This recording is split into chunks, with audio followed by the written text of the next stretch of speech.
नमस्कार, आदाब, सत श्री अकाल। मैं हूं तमन्ना। आप देख रहे हैं द संकेत लाइव। लोकसभा में सोमवार दोपहर 2:05 से ऑपरेशन सिंदूर पर बहस चल रही थी।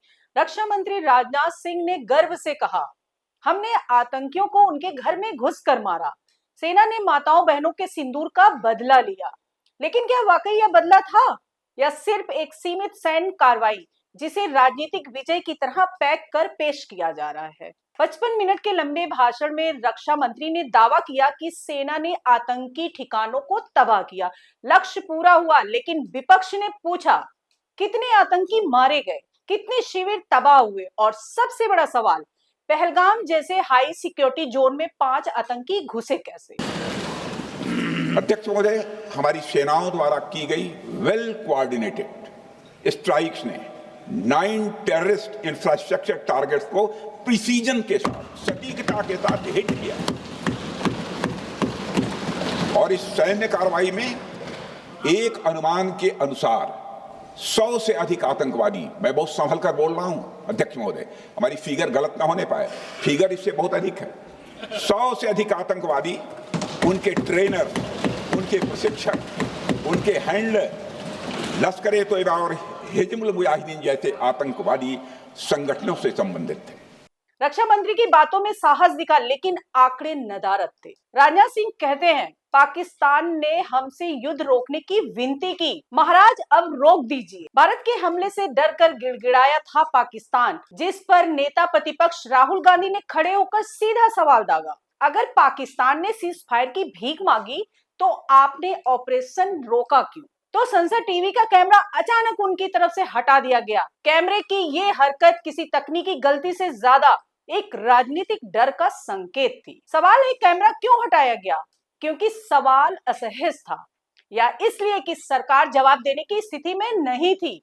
और इसी वजह से आर्म फोर्सेस को पूरी आजादी दी गई थी कि वो अपने टारगेट खुद चुने और करारा जवाब दें।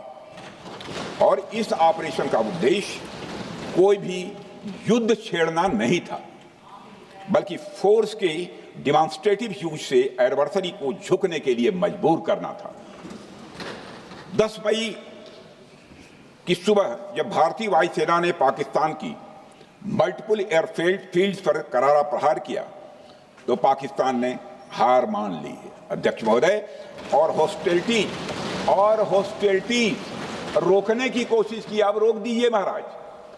उन्होंने एक कोशिश की, हमारे डीएमओ से बात की, महाराज अब रोक दीजिए, बहुत हो गया। यह पेशकश इस कैबिनेट के साथ स्वीकार की गई थी। सुने, रुकिए तो रुकिए, बता दूंगा,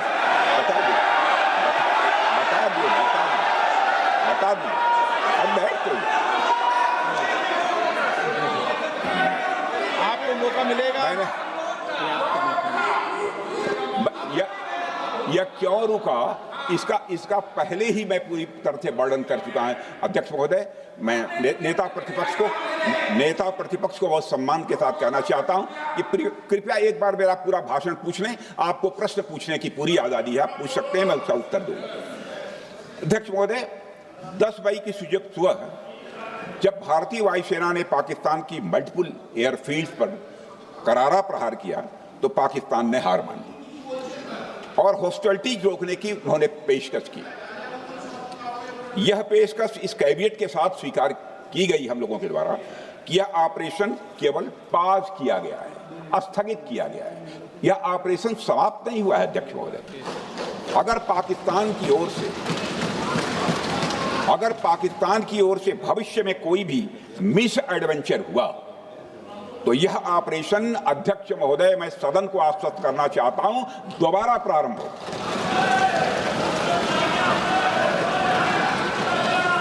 कांग्रेस के गौरव गोगोई ने भी सीधा सवाल उठाया। सरकार कह रही है युद्ध हमारा मकसद नहीं था। हम पूछते हैं क्यों नहीं था? होना चाहिए था। सरकार कह रही है पीओके हमारा लक्ष्य नहीं था। विपक्ष पूछ रहा है क्यों नहीं था? अगर आज नहीं लेंगे तो कब लेंगे? सवाल सीधा है और ये वही सवाल है जो बीजेपी खुद विपक्ष में रहते हुए हर मंच से पूछा करती थी। क्या वो 2016 के बाद क्या उन्होंने ये नहीं कहा कि हम घुस के मारेंगे और पाकिस्तान को आज वो उनका जो भी टेररिस्ट इंफ्रास्ट्रक्चर है उसको खत्म कर देंगे। वही बातें तब की, वही बातें पुलवामा की बात की कि पुलवामा के बाद आज हमने हमारे लड़ाकू जहाज अब गए हैं, अब पाकिस्तान अब कभी भी भारत पर उंगली नहीं दिखा सकता। और उसके बाद आज दोबारा वही बातें कर रहे हैं, आज दोबारा वही बातें कर रहे हैं कि हम घुस के मारे, हमने ये किया, फलाना किया। और ये अब भी कह रहे हैं कि ऑपरेशन सिंदूर कंप्लीट नहीं हुआ, अधूरा है, क्योंकि कल को जाके दोबारा पाकिस्तान कर सकता है।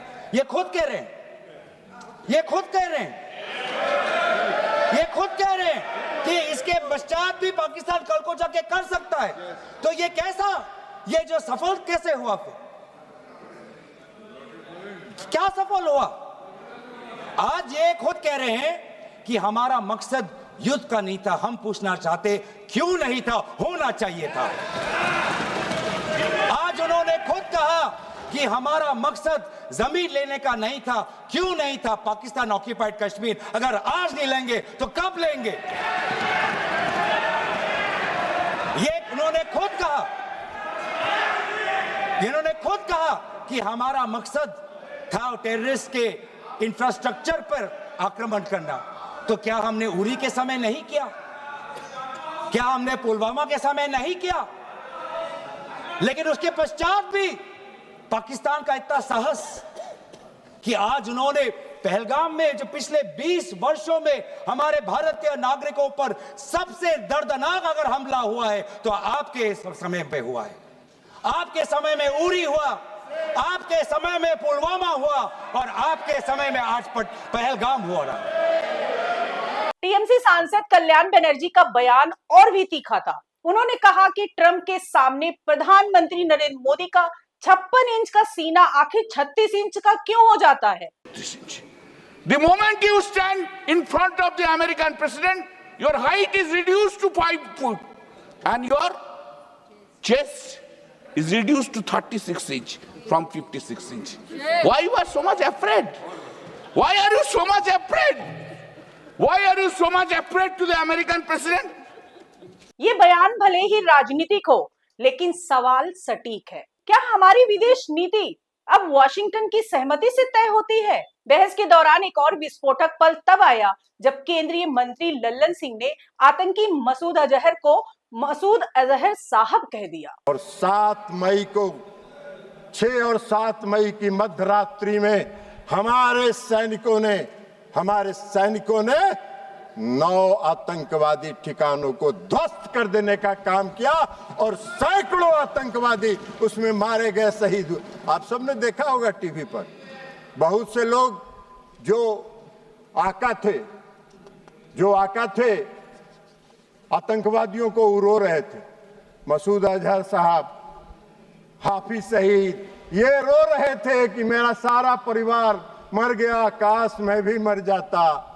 सारे आतंकवादियों को ध्वस्त करके उन्होंने संदेश दिया कि अब इस देश में और पाकिस्तान की धरती पर आतंकवाद को हम बर्दाश्त नहीं करेंगे और यह संकल्प उन्होंने पूरा करने का काम किया। जी हाँ, वही मसूद अजहर जिसे कंधार कांड में छोड़ना पड़ा था, वही आतंकी जिसने न जाने कितने निर्दोष जाने ली और अब उसे संसद के भीतर साहब कहकर पुकारा जा रहा है। सोचिए जरा, अगर यही बयान किसी विपक्षी नेता ने दिया होता तो हर चैनल पर ब्रेकिंग देशद्रोही की पट्टी चल रही होती। लेकिन चूंकि ये शब्द सत्ता पक्ष से आए, इसलिए गोदी मीडिया ने चुप्पी साध ली। क्या अब देशभक्ति भी पार्टी पहचान से तय होगी? और सवाल यही खत्म नहीं होते। शिवसेना उद्धव गुट के सांसद अरविंद सावंत कहते हैं, बैसारन जो एक लोकप्रिय टूरिस्ट स्पॉट है जहां हजारों लोग रोज आते हैं, हमले के दिन वहां एक भी सुरक्षा बल क्यों नहीं था? किसने आदेश दिया कि इतना बड़ा इलाका बिना सैन्य तैनाती के छोड़ दिया जाए?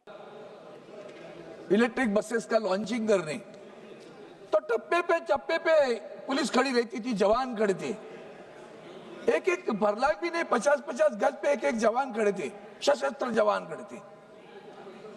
अब ऐसा क्या हुआ कि उस दिन पहलगाम में कोई सशस्त्र जवान नहीं है, पुलिस नहीं है, हमारे टूरिस्ट वहां आए हुए हैं, सैलान आए हुए हैं, तो पुलिस भी नहीं है। या किसने आदेश दिए थे कि वहां जवान नहीं रहेंगे? जांच वहां से शुरू होनी चाहिए। जांच अगर करनी है तो वहां से शुरू करिए। सभापति महोदय, इतना गंभीर है, इतना बड़ा ग्राउंड जैसे प्लेस है पहलगाम पे, मैं गया हूं, यहाँ भी बहुत सारे लोग गए हुए, सैलानी करके गया हूं, मंत्री करके भी गया था। इतनी पुलिस थी, इतनी जवान खड़े थे। उस दिन सारे जवान कहां गए थे?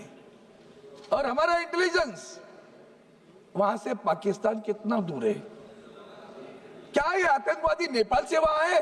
ये लापरवाही थी या कोई सुनियोजित प्रशासनिक चूक? हम उसके साथ क्रिकेट मैच क्यों खेलने जा रहे?